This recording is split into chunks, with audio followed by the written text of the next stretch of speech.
नमस्कार मुलांनो, आज आहे विजयादशमी म्हणजेच दसरा। सगळेजण दसरा किती उत्साहात साजरा करतो। चला तर मग या विजयादशमीची बघा। दसरा हा सगळीकडे सर्वजण आनंदाने साजरा करतात। दसरा म्हणजे वाईटावर मिळवलेला विजय म्हणजे विजयादशमी।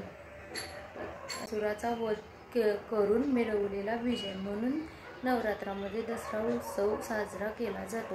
महिषासुर राक्षसाबरोबर देवीचं युद्ध झालेलं असतं आणि वाईटाचा नाश करून मिळवलेला विजय म्हणून हा दसरा साजरा केला जातो।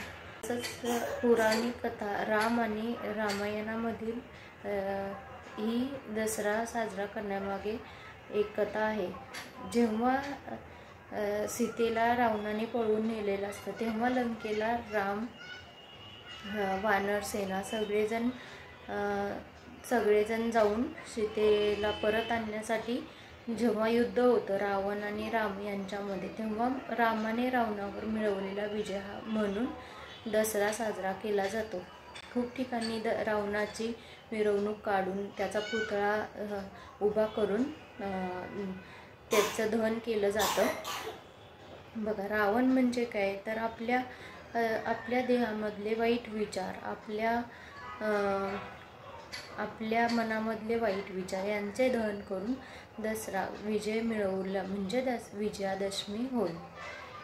यासाठी व्हिडिओला लाईक करा, आवडला तर शेअर करा, नक्की कमेंट करून सांगा कसा व्हिडिओ आहे तो। धन्यवाद।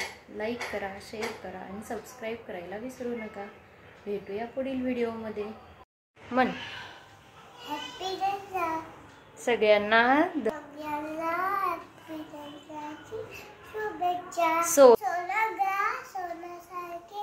वाव।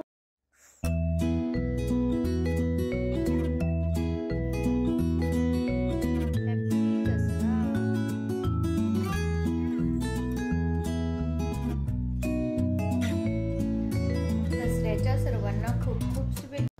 आज विजयादशमी असल्यामुळे मी घरामध्ये पूजा केली होती। बाहेर रेडीमेड रांगोळी मीच केली होती। अंथरून झाल्यावर तोरण लावले होते दारावरती आणि उंबरठापट्टी केली आहे तयार, ती टाकली होती आणि अशा प्रकारे पूजा केली होती। सरस्वती पूजन, अन्वीचे पुस्तक, लॅपटॉप वगैरे पूजा केली आहे।